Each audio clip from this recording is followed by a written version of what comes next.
حضرت حبیب عجمی رحمت اللہ تعالی اللہ کے ولی ہیں، ایک شخص آپ کا جاننے والا تھا، دوست تھا، اور مکہ مکرمہ زیارت کے لیے جا رہا تھا، طواف کے لیے، عمرے کے لیے۔ کہتا ہے حضرت یہ 10,000 درہم آپ کو دیتا ہوں، اس میں سے اس پیسوں سے ایک اچھا سا گھر خرید لیجیے گا، میں ذرا سفر کر کے جب واپس بصرہ آؤں تو مجھے رہنا ہے یہاں پر، آپ ماشاءاللہ ایماندار آدمی ہیں، مجھے فیور کیجیے گا، میرے ان پیسوں سے گھر خرید لیجیے گا۔ حضرت حبیب عجمی نے اس سے پیسے لیے، وہ بندہ چلا گیا مکے۔ اتفاق ایسا ہوا کہ ان دنوں بصرہ کے اندر آٹے کی، اناج کی قلت ہو گئی، لوگ بڑے پریشان، کھانے پینے کی تنگی ہو گئی۔ آپ نے 10,000 درہم جو اس نے دیے تھے اس کا آٹا خریدا اور غریبوں میں صدقہ کر دیا۔ دوستوں نے کہا حضرت یہ آپ نے کیا کیا؟ پیسے اس نے آپ کے پاس امانت رکھوائے تھے۔ آپ نے فرمایا گھبراؤ نہیں، وہ آئے گا، اس کو ایک آفر کروں گا، قبول کرے گا تو ٹھیک ہے، ورنہ پیسے اس کو واپس مل جائیں۔ بہرحال وہ بندہ سفر کر کے آیا، کیا تھا حضرت وہ گھر خرید لیا آپ نے میرے لیے؟ میں نے پیسے دیے تھے آپ۔ حضرت حبیب عجمی رحمۃ اللہ تعالیٰ کہتے ہیں ہاں گھر خرید لیا ہے، باغ بھی ہیں، نہریں بھی ہیں، درخت بھی ہیں اس میں۔ کہا اچھا، بیوٹیفل، میں رہنا چاہوں گا اس گھر میں۔ فرمایا یہ گھر میں نے تمہارے لیے اللہ سے جنت میں خریدا ہے، تمہاری مرضی ہے وہ گھر لے لو یا پیسے واپس دے۔ ہاں بڑا عقیدت مند، اولیاء اللہ کے تصرفات اور ان کے کمالات کو مانتا تھا، اپنی بیوی سے مشورہ کرنے کے کہ دیکھو پیسے میں نے دیے تھے حضرت حبیب عجمی کو کہ گھر خرید لیں، ہم رہیں گے اس میں، مگر وہ کہتے ہیں ان پیسوں کے بدلے میں نے اللہ سے جنت میں گھر خریدا ہے، بتاؤ کیا کروں، پیسے واپس لے لوں یا آفر قبول کر لوں؟ بیوی بھی سبحان اللہ اللہ والوں کی ماننے والی تھی، کہتے ایسا کرو حبیب عجمی رحمت اللہ تعالی سے جا کے کہو کہ جو آپ کہہ رہے ہیں یہ لکھ کر دے دیں، ضمانت لکھ کر دے دیں کہ ہمیں اللہ تبارک و تعالیٰ کی طرف سے جنت میں گھر ملے گا۔ یہ آئے واپس کہتے ہیں حضور آپ ذرا لکھ کر دے دیں، ضمانت دے دیں، کوئی رسید تو دینا کہ آپ جنت میں گھر دے رہے ہیں۔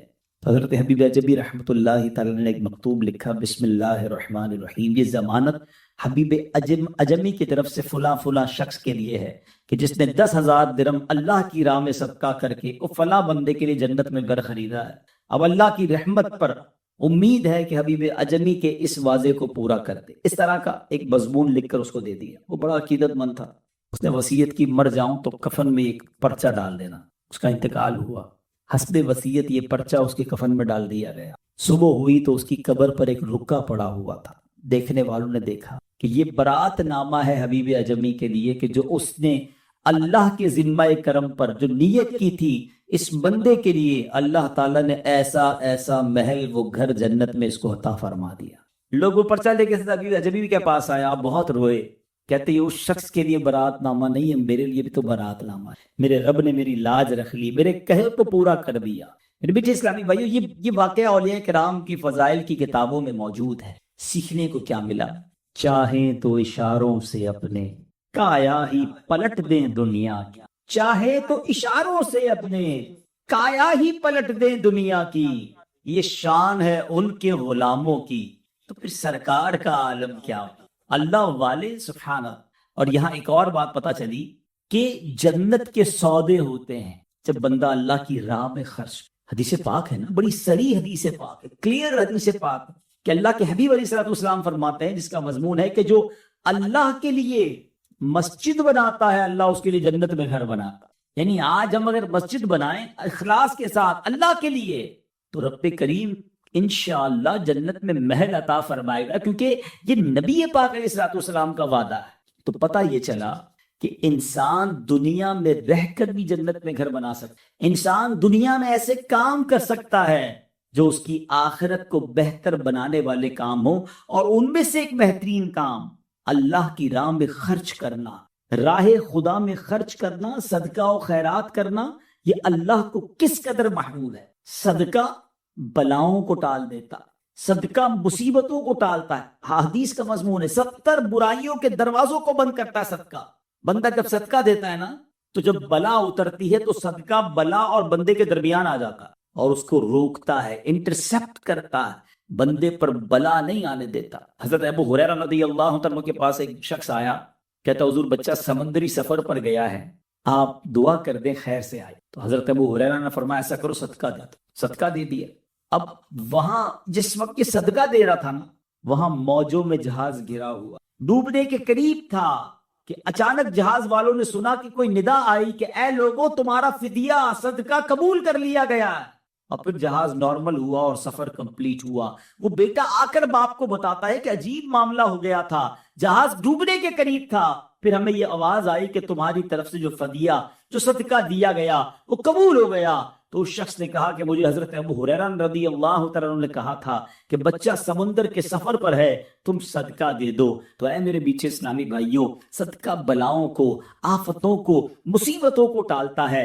اللہ کرے کہ ہم اللہ کی راہ میں خرچ کرنے والے بنے اور پھر خوش دلی کے ساتھ خرچ کریں. یہ بھی بڑا پرابلم ہے, خرچ کرتے ہیں لیکن برڈن فیل کرتے ہیں. کیا کرے بھائی, دینی پڑے گی زکوٰۃ پوری ہے, زکوٰۃ تو دینا ہی ہوگا نا. اب زکوٰۃ بھی دیتے اور بوجھ بھی فیل کرتے ہیں. اللہ اکبر, یہ کبھی نہ کیا کرتا.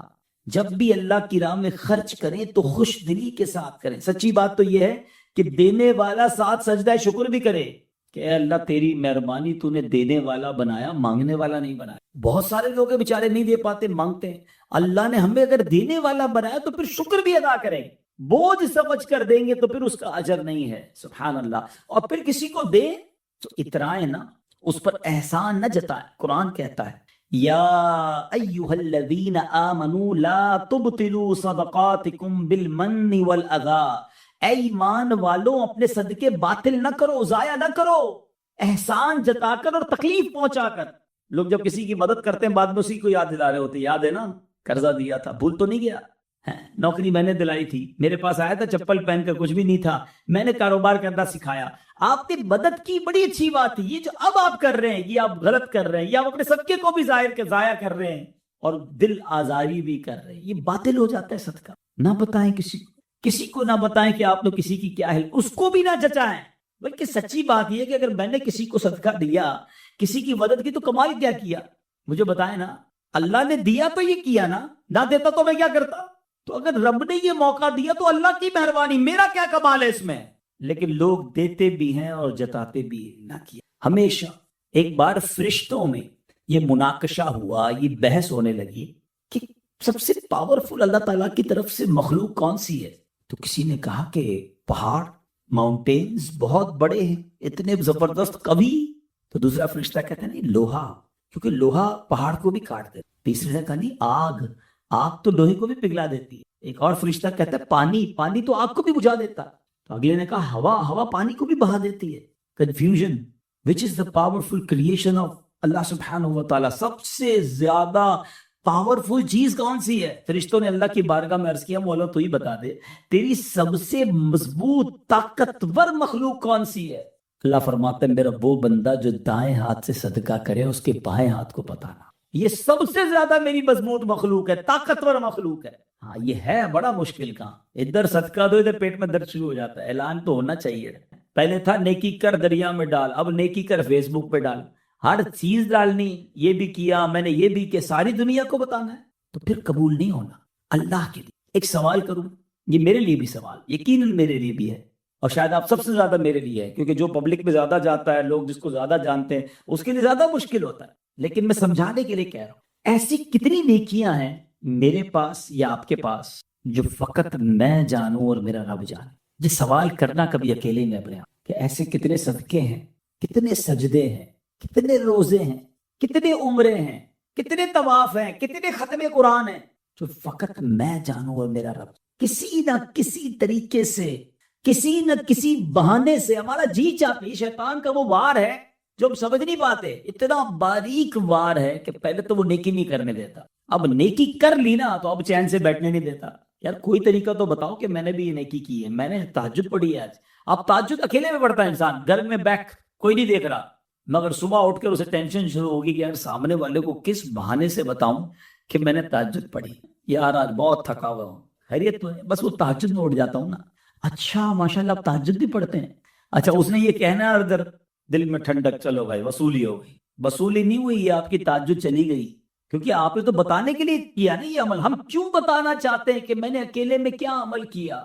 تو صدقہ خیرات بہت بڑی نیکی, بہت کمال کا کام ہے, لیکن اصل بات یہ ہے کہ اللہ کی رضا کے لیے کرتے رہنا. اس سے روکے نا اپنے ہاتھ. کچھ لوگ کہتے ہیں رمضان میں دیتا ہوں بس بھائی پھر اگلے سال دیتا ہوں. نہیں, حدیث پاک کا مضمون ہے کہ گن گن کر خرچ نہ کرو ورنہ وہ رب کریم بھی تمہیں گن گن کر عطا فرمائے. جب وہ دیے جا رہا ہے نا تم بھی بانٹی جاؤ اپنی حیثیت کے مطابق. ضروری نہیں ہے جو لاکھ روپے صدقہ دے گا وہی قبول ہوگا. کیا پتہ جو روز 1 روپیہ دیتا ہو یہ اللہ کی بارگاہ میں سخی ہو, مقبول ہو, کیونکہ اس کے پاس ہیں ہی تھوڑے. اپنی حیثیت کے مطابق دیتے رہا کریں. اللہ بہت قریب ہے, وہ آپ کو عطا فرمائے گا اور ملٹی پلائی ہو کر ملے گا. ہمارے بزرگان دین کا مائنڈ سیٹ اللہ اکبر اتنا مضبوط تھا, اتنا یقین کامل تھا. ایک بزرگ کے بارے میں آتا ہے, ان کے گھر پر کوئی سائل آیا تو انہوں نے اپنی زوجہ سے کہا کہ گھر میں کچھ ہے؟ تو آپ کی زوجہ نے کہا 4 ہی انڈے ہیں. فرمایا اچھا 4 ہیں, چاروں ہی دے دو, 4 انڈے دے دو. تھوڑی دیر ہوئی تو دروازے میں دستک ہوئی. کہا آپ کے کسی قریبی جاننے والے دوست نے انڈے بھجوائے, ٹوکری بھجوائی. بہت مسکرایا, بیوی سے کہا گنو کتنے ہیں. زوجہ نے کاؤنٹ کیے تو 30 تھے. فرمایا دیے تو 4 تھے نا, 40 ہونے چاہیے تھے. اتنا پکا یقین تھا کہ ایک کا 10 ملے گا. تو بیوی کہتی 30 ہیں سالم پورے انڈے ہیں, 10 جو ہے نا وہ ٹوٹے ہوئے ہیں. فرمایا سچ بتاؤ تم نے کیسے دیے تھے؟ کہا حضور میں نے بھی جب صدقہ کیا تھا نا 3 پورے دیے تھے, 1 ٹوٹا ہوا دیا. جو 3 پورے گئے اس کے بدلے 30 پورے آئے. جو 1 ٹوٹا ہوا گیا اس کے بدلے 10 ٹوٹے ہوئے آئے. اسے 2 باتیں سیکھنے کو ملی کہ اللہ کی راہ میں خرچ کرو, وہ تمہیں دنیا میں بھی نوازے گا, آخرت میں تو ملنا ہی ملنا ہے. اخلاص ہونا چاہیے. اور دوسری بات اچھا خرچ, ٹوٹا پھوٹا نہیں. آج کل سردیاں آئی ہیں, پرانے جیکٹ نکلیں گے, پھٹے ہوئے موزے نکلیں گے, وہ سویٹر بھی نکلے گا جو ہمیں چھوٹا ہو گیا ہوگا, دھبا لگ گیا ہوگا, دھلنے سے بھی داغ نہیں جا رہا ہوگا. اب کیا کرنا, دے دو کسی غریب, اور اللہ کی راہ میں دے. ہم وہ چیز اللہ کی راہ میں نکالتے ہیں جو ہمارے کام کی نہیں ہوتی ہے. مزہ یہ ہے کہ جو تمہارے کام کی ہے, جو تمہیں پسند ہے, وہ اللہ کی راہ میں دے دو, پھر دیکھو رب تمہیں کیا دیتا ہے. اور یہ میں نہیں کہہ رہا, قرآن پاک کے 4 پارے کی پہلی آیت کا یہی تو مضمون ہے. اللہ فرماتا ہے قرآن میں بسم اللہ الرحمن الرحیم لن تنالوا البر حتی تنفقوا مما تحبون. تم ہرگز بھلائی کو نہیں پہنچ سکتے جب تک تم اپنی پیاری چیز راہ خدا میں خرچ کرو, کیونکہ اللہ دل دیکھتا ہے کہ اس کو مجھ سے محبت ہے یا پیسے سے محبت ہے, مال سے محبت ہے. تو جب دینا ہو نا بہترین دے. جو خود کھاتے ہیں وہ کسی غریب کو کھلاؤ نا, جو اپنے لیے اچھا فروٹ لیا کوئی بات نہیں, تھیلی اور لو, دے دو کسی ملازم کو, دے دو کسی رشتہ دار کو, دے دو. دل سے دعا نکلے گی اللہ کی بارگاہ میں. دل ضروری نہیں آپ پوری دیگ پکا کے کھلائیں, 1 پلیٹ کھلاؤ, لیکن جو خود کھاتے ویسے ہی کھلاؤ, پھر دیکھو اس کا مزہ ہی اور ہے. اور ہر چیز میں یہ سوچے, اپنے لیے جرابے لی, یار ایک میں اپنے قریب رشتہ دار کے لیے بھی, کیا فرق پڑے. سویٹر اپنے لیے لیا, یار میرے بھی تو بھائی کا بچہ ہے یا چچا کا بیٹا ہے یا فلاں پڑوسی ہے, اس کا بچے کو بھی سویٹر دوں گا, اپنے بچے کے لیے لے رہا ہوں, ایک اس کے بچے تھے. یہ اللہ کرے مائنڈ سیٹ بن جائے. نیکی کمانے کا جب ذہن ہوگا نا کہ یار زیادہ سے زیادہ نیکیاں کماؤ, مال کے ذریعے نیکیاں کمائی جا سکتی ہیں. بیسیکلی یہ اگلے جہان میں ڈپازٹ ہوتا ہے. آخری بات کرتا ہوں اور پھر کنکلوژن کی طرف آتے ہیں. یہ پیسہ بعض اوقات جب خرچ کرتے ہیں نا, شیطان دل میں ڈالتا ہے کم ہو گیا یار, اتنے سارے تھے دے دیے, مسجد میں دے دیے, مدرسے میں دے دیے, کسی رشتہ دار کو دے دیے, میرے تو کم ہو گئے. یہ کم نہیں ہوئے ہیں, کہیں نہیں گئے. کبھی ایسا بندہ دیکھا آپ نے جو آپ کو آ کر کہ یار بڑا ٹینشن میں ہوں, کیوں بھائی کیوں ٹینشن میں ہو, کیا جیب میں 30,000 میں پڑے تھے, آتے آتے اس میں سے 25,000 بینک میں ڈلوا دیے, میرے پاس صرف 5,000 ہی رہ گئے. آپ کہیں گے عجیب آدمی, تیری اکاؤنٹ میں ڈلوا کے آیا ہم نا, 25 بینک میں, 5 جیب میں, ٹینشن کس بات کی, 30 پورے ہی ہے بھائی تیرے پاس. ایسا ہی ہے نا, ٹینشن نہیں ہے, میرے ہی پیسے بینک میں پڑے ہیں. اب میں نہیں کہہ رہا, اللہ سبحانہ و تعالیٰ فرماتا ہے اس بینک میں بھی ڈاکے پڑ جاتے ہیں, بینک کرپٹ ہو جاتی ہے, بعض اوقات اکاؤنٹ فیل ہو جاتے ہیں. میں آپ کو اس ڈپازٹ کی بات کر رہا ہوں جو کیسا سیکیور ہے. اللہ تبارک و تعالیٰ ارشاد فرماتا ہے حدیث قدسی میں, اے میرے بندے اپنا مال میرے پاس جمع کرا دے. اللہ کیا فرما رہا ہے, میرے پاس جمع کروا دے, نہ جلے گا, نہ ڈوبے گا, نہ چوری ہوگا, تینوں سیکیورٹی مل گئی. اور سنو آگے کیا فرمایا, میں اس دن تجھے لوٹاؤں گا جس دن تو نیکیوں کا محتاج ہوگا, جس دن تجھے ایک ایک نیکی کی ضرورت ہوگی. کون سا دن؟ جب ماں کام نہیں آئے گی, بیٹا ماں کو جواب نہیں دے گا, باپ کرم نہیں فرمائے گا. عمودی اعلیٰ حضرت لکھتے نا, ان کے سوا رضا کوئی حاوی نہیں جہاں, گزرا کرے پسر پہ پدر کو خبر نہ ہو. ارے بیٹے پر گزرے گی, باپ کرم نہیں کرے گا, مدد نہیں کرے گا. اللہ فرماتا ہے اس دن تجھے لوٹاؤں گا جب تجھے ایک ایک نیکی کی ضرورت ہوگی, محتاج ہوگا تو پھر بتاؤ نا گھبراہٹ کیسی, ٹینشن کیسا. میں نے تو اس دن کے لیے جمع کروا دیے نا, اپنی جیب سے نکالا اور آخرت کے اکاؤنٹ میں جمع کروائے. انجوائے کیا کرو, جب اللہ کی راہ میں خرچ کرو نا مزے میں آ جایا کرو, یا اللہ تیری مہربانی, ادھر بھی دیا ادھر بھی جمع ہو گیا, اچھا ادھر بھی واپس ملنا ہے انشاءاللہ. اب ایک واقعہ سن لو, بات اور کلیئر ہو جائے گی. ایک ملک میں ایک عجیب قسم کا کمپٹیشن ہوا. بادشاہ تھا، بادشاہ ہوتا، اس کی مرضی. اس نے کہا مقابلہ کرو، دیکھو ہمارے وطن میں سب سے بڑا بیوقوف کون، بیوقوف ڈھونڈو. وزیروں نے کہا چیز عائشہ سلامت، مقابلے کروائے، عجیب عجیب بیوقوفیاں دکھائی لوگوں نے. آخر کار بہت سارے مقابلوں کے بعد وزیروں نے ڈیسائیڈ کر لیا کہ he is the biggest fool of our country, سب سے بڑا یہ بیوقوف ہمیں مل گیا ہے. بادشاہ کے پاس لائے، بادشاہ نے کہا چیک کر لیا، کہا جی جناب چیک کر لیا، اس سے بڑا بیوقوف کوئی نہیں ہے. بادشاہ نے اپنے گلے سے زیورات، سونے چاندی کی مالا نکالی، اس کو انعام کے طور پہ دی، خوشی خوشی گھر چلا گیا. تھوڑے دنوں کے بعد اس بیوقوف کو پتا چلا کہ بادشاہ سلامت بہت شدید بیمار ہو، کہ میں ملنے تو جاؤں. ملنے چلا گیا، تھا تو بیوقوف. کہتا بادشاہ سلامت سنا ہے بہت بیمار ہے، اب کیسی طبیعت ہے؟ بادشاہ کہتا ہے میں تو لگتا ہے ایسا ہے اس دنیا کو چھوڑ کر اگلی دنیا میں جا رہا ہوں. تھا بیوقوف نا، اس کو تو پتہ ہی نہیں تھا بندہ مرتا کیسے، جاتا کدھر ہے. کہتا اچھا کہیں اور جا رہے ہیں آپ؟ بادشاہ کہتا ہاں میں دوسری دنیا میں جا رہا ہوں. اچھا بادشاہ سلامت یہ بتائیے، میں دیکھ رہا ہوں اتنے بڑے شاندار گھر ہیں، بیوٹیفل بیڈ روم آپ کے، زبردست بستر ہیں، عالیشان مکان بنا ہوا ہے، جدھر جا رہے ہیں ادھر گھر بنا لیا؟ بادشاہ کہتا ہے ادھر تو میں نے جھوپڑی بھی نہیں بنائی. بادشاہ سلامت میں دیکھ رہا ہوں آپ کے پاس ہیرے جواہرات خزانے ہیں، جدھر جا رہے ہیں ادھر پیسے بھجوا دیے کہ نہیں؟ بادشاہ کہتا ہے ادھر تو پھوٹی کوڑی بھی نہیں بھجوائی. بادشاہ سلامت میں دیکھ رہا ہوں آپ کے آگے پیچھے خادم، خادمائیں، کنیزیں، غلام، لبیک کہنے کے لیے فوج، ادھر کچھ خادم بھجوائے کہ نہیں؟ آپ جا رہے ہیں جدھر پتہ نہیں کدھر جا رہے ہیں. بادشاہ کہتا ہے ادھر تو کوئی میرا ملازم، کوئی خادم، کچھ بھی نہیں. اس بیوقوف نے پتہ کیا کیا؟ اپنی وہ مالا اتاری اور بادشاہ کے گلے میں ڈال دی. کہ مجھ سے بڑے بیوقوف تو پھر آپ ہوئے نا، آپ کو پتہ ہے کہیں جا رہے ہیں، نہ گھر بنایا، نہ پیسے بھجوائے، نہ خادم بھجوائے، کرو گے کیا اکیلے ادھر؟ بظاہر تو یہ حکایت ہے، مگر میرے اور آپ کے لیے عقل مندوں کے لیے شاندار میسج ہے. سب کا گھر ہے، میرا اور آپ کا ادھر گھر ہے کہ نہیں، بنایا کہ نہیں، ادھر پیسے ہیں، ادھر جمع کیے، ادھر بھجوائے نہیں بھجوائے اس اکاؤنٹ میں؟ بتاؤ نا. ادھر تو فون کرتے ہیں تو دوست آ جاتے ہیں، خادم آ جاتے ہیں، نوکر چاکر ہوتے ہیں، ادھر کون ہوگا؟ اکیلے. کیا تیاری کی؟ کچھ لوگ ادھر کے لیے جی رہے ہیں، ٹینشن ہی نہیں ہے بات کی. نہیں جناب، ادھر رہ کر ہی ادھر کی تیاری کرنی ہوگی. ایکسٹرا ٹائم تھوڑی ملے گا کہ میرے اور آپ کے موبائل پہ میسج آئے گا بھائی جناب اب دنیا کا کام وائنڈ اپ کرو، 1 مہینہ آخرت کی تیاری کرو کیونکہ موت آنے والی ہے. موبائل کا میسج ضرور آتا ہے کہ بھائی 80% ڈیٹا یوز ہو گیا ہے، 90% یوز ہو گیا ہے، بیلنس ڈلوا لو ورنہ بند ہو جائے گا. زندگی کا میسج نہیں آتا. صبح بندہ گھر سے نکلتا ہے، شام جنازہ آتا ہے. ایسا نہیں ہوتا؟ آپ نے نہیں دیکھا؟ اچانک موت آتی ہے، اچانک. آج ابھی اسی وقت بھی مجھے آپ میں سے کسی کو موت آ سکتی ہے، ایسا ہے نا؟ آگاہ اپنی موت سے کوئی بشر نہیں، سامان 100 برس کا ہے، پل کی خبر. لیکن کب تیاری کریں گے آخرت کی؟ تو آخرت کی تیاری کے بہت سارے طریقے ہیں. نماز کی پابندی کریں، حلال کمائیں، جھوٹ سے بچیں، دھوکہ نہ دیں، حقوق العباد پورے کریں، حقوق اللہ ادا کریں. اس کے ساتھ ساتھ صدقہ و خیرات کے ذریعے اپنے اگلے اکاؤنٹ میں پیسے جمع کروائیں. سخی اللہ کو بہت پسند ہے، یاد رکھ. سبحان اللہ، سخی اللہ کے قریب ہوتا ہے. تو بہرحال آپ کے صدقات، آپ کی خیرات، آپ کے زکوٰۃ، ان تمام چیزوں کا سب سے زیادہ حقدار جو ہے وہ آپ کے اپنے غریب رشتہ دار ہیں. سب سے پہلا حق بھی ان کا. تو اپنے غریب رشتہ داروں کو دیکھیں. بعض اوقات لوگ دنیا والوں کو بانٹ رہے ہوتے ہیں، اپنے رشتہ داروں کو نہیں پوچھتے. اپنے رشتہ داروں کو پہلے پوچھیں. درود پاک ایک امتی کے لیے پڑھنا کتنا ضروری ہے، ایک حدیث پاک آپ کو سناتا ہوں، اور خوبصورت واقعہ بھی ہے.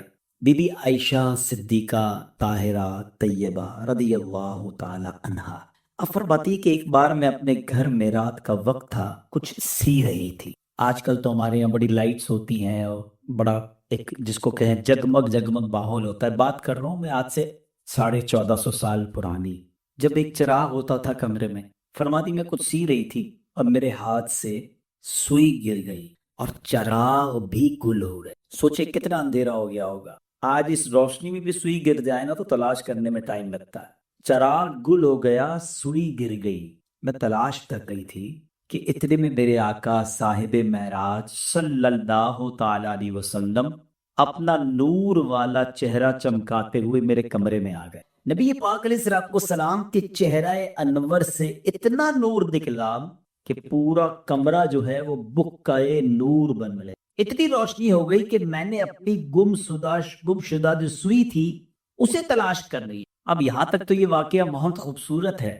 بی بی عائشہ صدیقہ رضی اللہ تعالی عنہا نبی پاک سے عرض کرتی، حضور آپ کتنے خوبصورت ہیں، آپ کتنے حسین ہیں، آپ کا چہرہ کتنا پیارا ہے۔ اب نبی پاک علیہ الصلوۃ والسلام فرماتے ہیں بربادی ہے، ہلاکت ہے اس شخص کے لیے، میں حدیث پاک کا خلاصہ پیش کر رہا ہوں کہ بربادی ہے، ہلاکت ہے اس شخص کے لیے۔ تو عرض کی حضور کس کے لیے برباد ہے؟ فرمایا بخیل کے لیے، کنجوس۔ فرمایا کون بخیل؟ عرض کیا کون بخیل؟ تو نبی پاک علیہ الصلوۃ والسلام نے فرمایا وہ شخص جس کے سامنے میرا ذکر ہو اور مجھ پر درود نہ پڑھے، وہ قیامت کے دن میرا چہرہ بھی نہیں دیکھ سکے گا۔ اگر غور کیجئے، یہ چھوٹی محرومی نہیں ہے۔ جو شخص قیامت کے دن نبی پاک علیہ الصلوۃ والسلام کا چہرہ ہی نہیں دیکھ سکے گا، دیدار ہی نہیں کر سکے گا، تو شفاعت کن سے دے گا؟ کن کے دامن میں جا کے چھپے گا؟ آب کوثر کے جام کن سے طلب کرے گا؟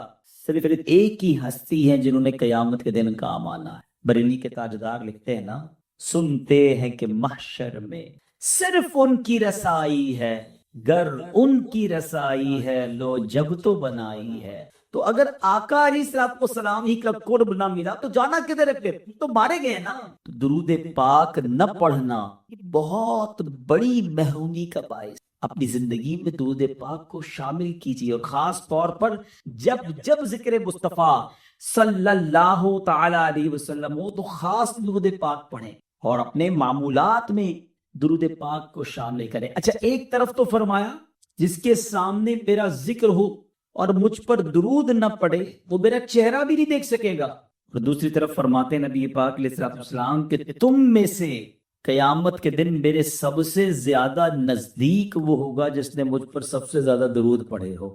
اب اس کا مطلب یہ ہوا کہ درود پاک قرب مصطفیٰ صلی اللہ تعالی علیہ وسلم کا ذریعہ ہے، طریقہ ہے، گیٹ پاس ہے۔